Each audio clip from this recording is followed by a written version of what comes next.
This has all been about timing. When you look at when they started talking about this issue with COVID-19 and their reaction to it, and then their evolving reaction to it, and then their predictions, it's all been about timing. I'm sure a lot of you will not find it too hard to believe that many of the decisions being made in DC revolve around what's coming in November, the election. I'm sure a lot of you might ask, how can they control a virus? How can they control the spread of something to manipulate it so that it's beneficial to one side or the other? It's not about the virus. It's about the reaction to the virus. That's the key here. The same people that for a long time said, go to restaurants, enjoy yourself, go out, it's probably not going to be a big deal, are now deciding who is an essential worker and who is not an essential worker. To them. Not to society as a whole. To them. There's something else happening here, and I'd like to share it in this video. They've been talking about this second wave. Now, given they didn't predict the first one, that seems like a bit of a stretch, that they would be able to know when this dreaded second wave was going to occur. I did a video where I talked about if this had gotten into the filters of heaters up north, and all of a sudden the weather gets cooler, they kick on the heaters, and it starts getting blown through houses, and it starts again. That could be an explanation for it, but there's something else, once again, not about the virus. It's about the government's response to the virus. There's going to be a second wave of that as well. And it came out in yesterday's numbers. 36.5 million people applied for unemployment in the last couple of months. Now, the Pandemic Emergency Unemployment Compensation Benefit is a 13-week benefit. So what is it now, the 15th of May? That would put it right around ending, right around August or September. That would be the second wave they're talking about. Because when that ends, and then people have to choose to either go back to work or petition the government for more money, strangely, this is going to be the same time when supposedly the virus is making more and more people sick, unable to go back to work. Don't you find that odd? That right about the time when people are going to be having to make a decision about staying on unemployment or going back to work, they're saying more people won't even have a choice. Meaning they're going to have to send more money. And what did you have to do this time? This time, to get that money, to get that free money from the government, they made you fill out this little tax return thingy. If you'd already filled out your taxes, wonderful. It just got direct deposited where your return went or to whatever bank you had set your payment to go from. But this is what they're really aiming for. Because the people that they have tried to keep unemployed or getting government checks were people that were great beneficiaries of the underground economy. Think about who they put down as the very last people that could be reemployed. Hair salons and bars. Those two industries are very well known for having tipped employees. This truly, I don't think it was a plan. I don't think somebody released the virus so that they could stop this. Once again, Never let a good crisis go to waste. Somebody saw an opportunity here. Let's demonize these people. Waitresses, anybody who makes any portion, any real portion of their income under the table. Let's demonize them as much as we can. Let's get them as used to government money as we can so that we can track them now. And even the new normal. The new normal is going to be far less lucrative this way for those employees. Because look what they're doing now. They're saying you can only have so many people in the salon at one time, and you can only have so many people in the restaurant at one time.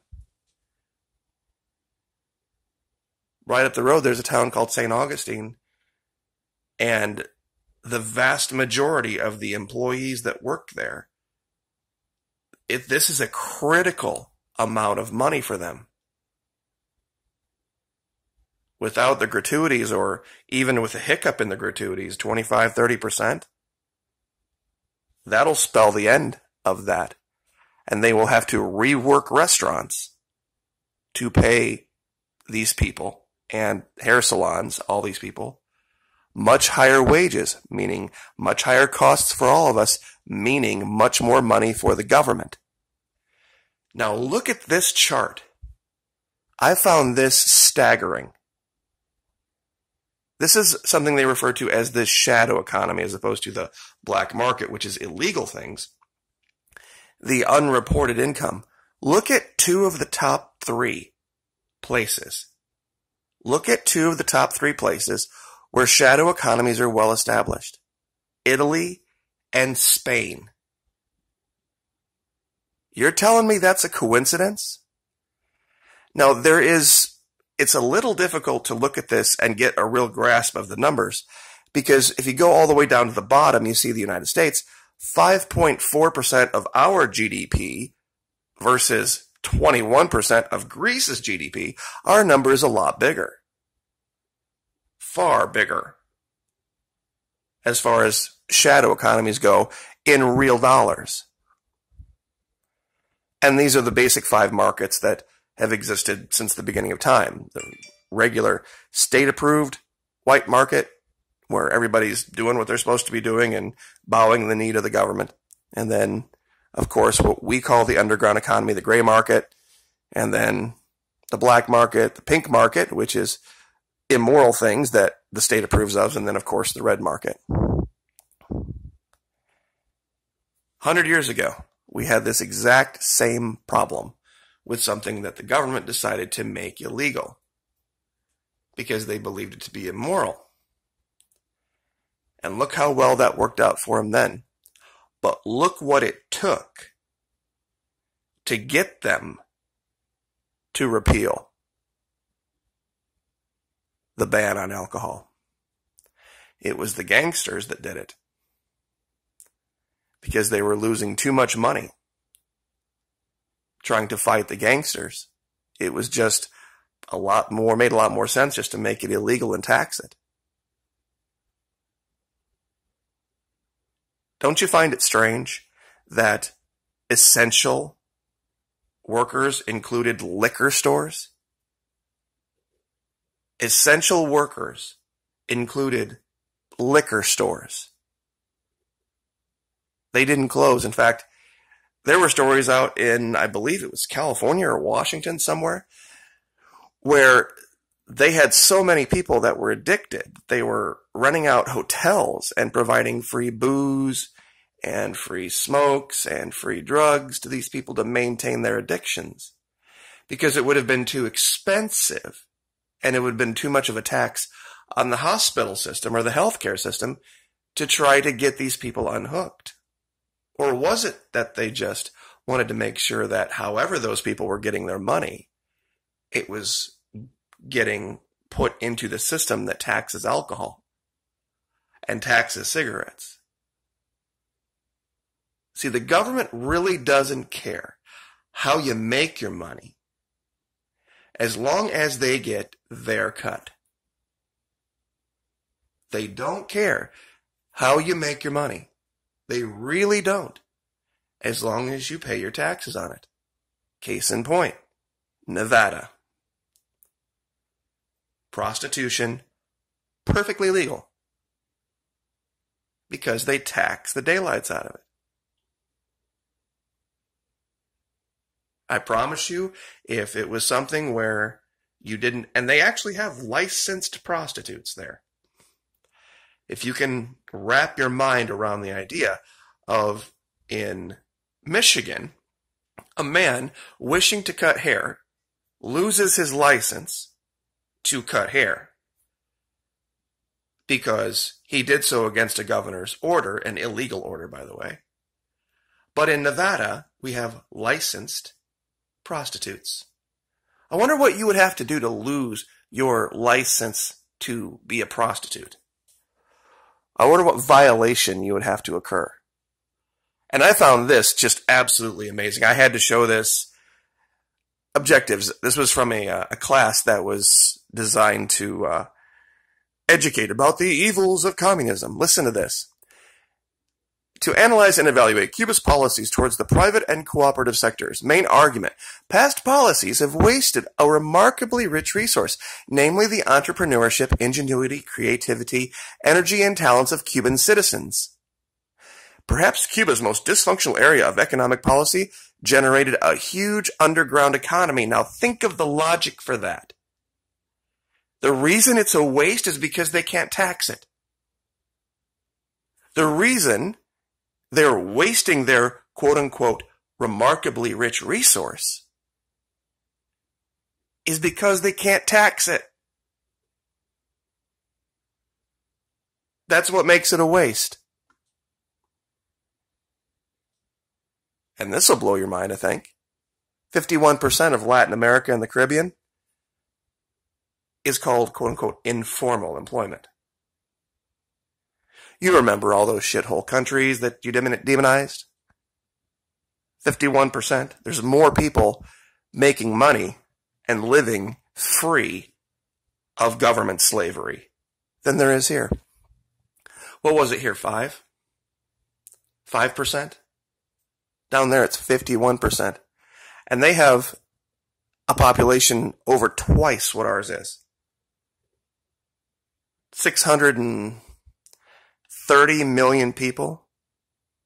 If you go from the Mexican border all the way down to the tip of Argentina, 630 million people live down there. And 51% of them are informally employed, meaning they're truly living free market, providing goods and services for their neighbors without government having to stick its dirty little hand into it. And this 36 million number, it's weird how many times I found it coming up for other things. 36 million people live in modern slavery. 36 million people here illegally, YouTube. 36 million people infected with HIV. 36 million people practicing yoga. 36 million people, the population of Canada. Very odd. The truth of this second wave isn't going to be a second wave of the virus.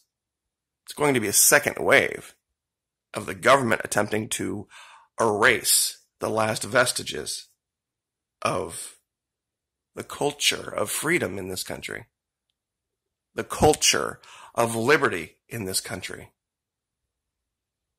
The South is the last vanguard of it. Florida, probably, I'll look it up for maybe this afternoon's video. I would have to guess that Florida probably has the largest underground economy in the whole country, simply because our number one driver is tourism. And people come down here and they tip. And compared to other states, we just have a higher percentage. And to some other extent, we also have a lot of elderly folks that come from a different era, where that was much more prevalent, much more common, much more accepted. meaning that if they got somebody, they got a pool guy, they're probably paying him cash. They got somebody doing the lawn, they're probably paying him cash. There was a girl, and I'll remember to do this for this afternoon's video too. She was another Fox News babe, and she got a job with the State Department. We covered her extensively a couple of years ago, and she had to step away from her job as a State Department spokeswoman because she got caught paying a nanny under the table. Her name escapes me right now, but we did a huge expose on her. She wasn't a quote-unquote bikini model, but she was still a very pretty woman. Anyway, I'll look that up for this afternoon's video, but this is another thing they're going after, and it might be the primary concern here, that they're trying to drive more economic activity into the pocket of DC. I'll leave that there. Like, share, subscribe.